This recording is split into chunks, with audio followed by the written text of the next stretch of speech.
네, 학생 여러분 반갑습니다. 오늘 드디어 2단원, 전기단원으로 들어가게 되는데요. 먼저 오늘은 전기장과 전기력선에 대해서 우리가 알아보겠습니다. 자, 이런 풍선이 있고요. 그리고 털가죽이 있습니다. 자, 풍선을 털가죽에 그냥 붙이면 잘 붙지 않죠. 그러나 마찰을 시킨 다음에 풍선을 털가죽에 가까이 하면 털가죽이 풍선 쪽으로 끌려오는 걸 알 수가 있습니다. 왜냐면은 풍선은 원래는 플러스 마이너스가 똑같은 숫자로 들어있거든요. 플러스는 핵에 들어있고요. 마이너스는 전자에 들어있습니다. 근데 풍선도 중성이고 털가죽도 중성이죠. 근데 둘을 마찰시키면 어떻게 됩니까? 털가죽에 있던 전자가 풍선 쪽으로 움직입니다. 털가죽에 있던 전자가 풍선 쪽으로 움직이면 풍선은 전자를 얻었죠. 그러니까 전자가 마이너스니까 마이너스를 띄고요. 털가죽은 전자를 잃었습니다. 그래서 플러스가 됩니다. 그러면 서로 끌어당기는 힘, 전기력이 바로 작용한다는 얘기입니다. 자, 첫 번째 전기력에 대해서 우리가 살펴보면 자, 이렇게 전기를 띠는 물질의 원인은 바로 플러스 전하나 마이너스 전하가 있기 때문인데요. 전하량의 단위를 우리가 쿨롱이라고 C라고 이름을 붙입니다. 예를 들어 2쿨롱과 4쿨롱이 자 2m만큼 떨어져 있으면 둘은 플러스 마이너스는 서로 잡아당기는 힘, 인력이 작용하게 됩니다. 반대로 플러스 플러스나 혹은 마이너스 마이너스끼리 있으면 밀어내는 힘, 청력이 작용하겠죠. 자, 이렇게 전하 사이에 혹은 전기를 띤 물질을 대전체라 하는데요. 대전체 사이에 작용하는 힘을 전기력이라고 합니다. 자, 전기력의 공식은 어떻게 되냐면 만율력 공식 생각해 보면 됩니다.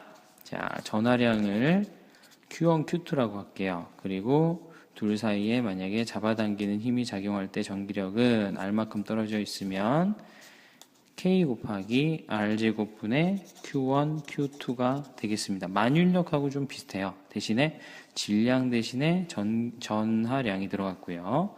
거리 제곱에 반비례한다는 거. 그리고 만율력 상수 대신에 쿨롱 상수가 들어갔습니다. 자, 이렇게 하면 자, 여기서 전기력 구해볼까요? 자, 구해보면 K 곱하기 거리 2m니까 2제곱분의 Q1, Q2 2, 4, 8 그러면 이 K 값이 되겠죠. K는 여러분 교과서에 나와 있고 문제는 알려줄 겁니다. 그래서 단위는 뉴턴, 힘의 단위 뉴턴이 되겠습니다. 자, 이렇게 전기력에 대해서 우리가 공식을 한번 알아봤고요. 두 번째로는 오늘 배울 가장 중요한 개념인데요. 전기장이라고 하는 겁니다. 여러분은 중력이 미치는 공간에 있죠. 자, 펜이 떨어집니다. 왜? 중력이 펜에게 미치기 때문에. 그러나 우주 공간에 나가면 중력이 안 미치죠. 이렇게 중력이 미치는 공간을 필드를 중력장이라고 합니다. 마찬가지로 전기력이 미치는 공간을 전기장이라고 합니다. 자, 그런데 전기장은 우리가 어떻게 정의했느냐? 아주 중요한데요. 자, 플러스 1쿨롱이라는 전하에 작용하는 힘을 바로 전기장이라고 우리가 이름을 붙였습니다. 자, 전기장은 우리가 E라고 쓰는데요. 힘은 힘인데 1쿨롱당 작용하는 힘, 플러스 1쿨롱에 작용하는 힘이기 때문에 힘을 전하량으로 나눠줬습니다. 단위는 뉴턴 퍼 클롱이 되겠죠. 1쿨롱당 몇 뉴턴이 작용하느냐. 그래서 전기장은 강조해도 지나치지 않습니다. 플러스 1쿨롱에 작용한 힘을 전기장이라고 했습니다. 자, 그럼 예를 들어서 여기 플러스 4쿨롱 있고요. 플러스 2쿨롱 있으면 자, 2m 떨어져 있다고 봅시다. 이 가운데 점에서의 A점에서의 전기장 세기는 얼마냐? 그럼 여기다가 플러스 1쿨롱을 놓으세요. 플러스 1쿨롱을 놓습니다. 그러면 얘는 플러스 4는 플러스 2를 밀겠죠? 이 힘. 그리고 플러스 2는 플러스 2를 밀겠죠. 자, 이 플러스 1쿨롱에 작용하는 두 힘을 합한 것이 바로 전기장이 됩니다. 자, 구해보면은 자, K 곱하기 R은 1m, 1m니까 1제곱분의 Q1, Q2, 4,1은 4. 그리고 왼쪽으로 작용하는 힘은요. K 곱하기 R제곱분의 Q1, Q2, 2,1은 2.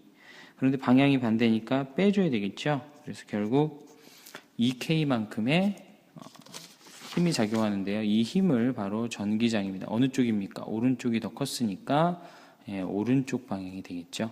그래서 이렇게 플러스 1쿨롱에 작용하는 힘을 바로 전기장이라고 한다는 거 여러분이 알아두시기 바랍니다. 자, 그 다음에는 이제 이 전기장이 근데 안 보이죠? 안 보입니다. 그래서 눈에 보이게 만든 선이 있어요. 그 선을 전기력선이라고 합니다. 자, 전기력선이라고 하는데요. 전기장의 방향을 나타낸 선을 전기력선이라고 합니다. 그 특징은 여러분이 교과서에서 찾아보면 되고요. 자, 교과서를 한번 볼게요.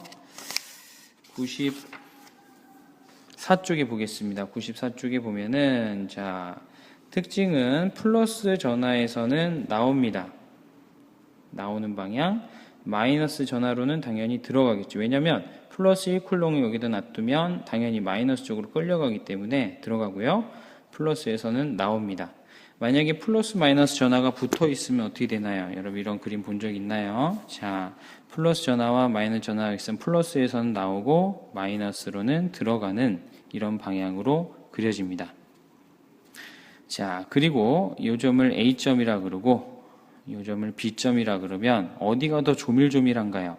A점의 간격이 좁죠? 이렇게 밀도가 높은 곳에 전기장의 세기가 밀도가 낮은 곳보다 전기장의 크기는 더 크다는 거 알아두시고요.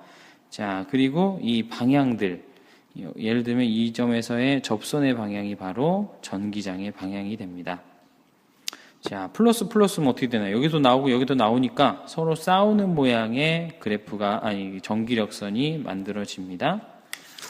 자, 한 장 넘겨서 96쪽에 보면 이번에는 자, 마이너스 Q 플러스 2Q, 즉 전하량이 커요. 그러면 자, 세볼까요? 들어가고 나오는 플러스에서 나와서 마이너스 들어가는데 들어가는 게 6개고요. 나가는 게 12개입니다. 아, 그러면 얘는 1이라면 얘는 2배의 전하량을 갖고 있구나. 이렇게 전기력선의 개수를 세면 전하량의 크기도 따질 수가 있습니다. 자, 마지막으로 이렇게 아까는 점에 모여 있었어요. 전하가 점전하라 그러는데 점전하가 아니라 이렇게 금속판에다가 전하를 모아 놓으면은 이렇게 왼쪽이 플러스고 오른쪽이 마이너스라 그러면 플러스에서 마이너스 방향으로 이렇게 전기력선이 만들어집니다. 자, 이 경우는 A점과 B점, C점. 자, 간격이 어떤가요? A점, B점, C점. 간격이 다 똑같죠? 그럼 전기장은 A점이나 B점이나 C점이나 다 똑같게 됩니다. 아까 그랬죠? 더 조밀조밀할수록 전기장의 세기가 크다 그랬어요. 그래서 전기장의 세기는 바로 여기서는 금속판이 평행한 금속판이 있을 때는 균일한 전기장, 어디서나 다 똑같다 그래서 균일한 전기장이라고 우리가 이름을 붙인다는 거 기억을 해 두시기 바랍니다. 자, 그러면 오늘 배웠던 거 다시 한번 복습해 보면은 힘을 배웠습니다. 힘은 거리의 제곱에 반비례하고 전하량의 곱에 비례한다는 거.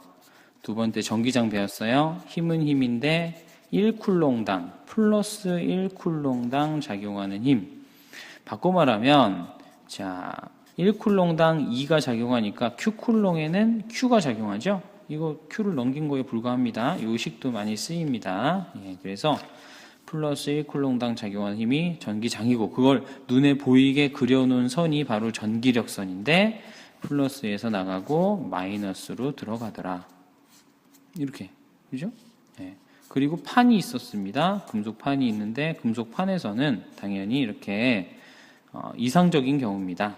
평행하게 형성이 돼서 여기서는 전기장의 세기가 변하지만 이 금속판 사이에서는 균일한 전기장이 형성이 되더라. 그 정도로 여러분이 기억하면 되고요. 교과서 꼭 챙겨오시고 교과서를 가지고 보조교재를 채우고 문제도 풀어보는 시간을 갖도록 하겠습니다. 이상입니다.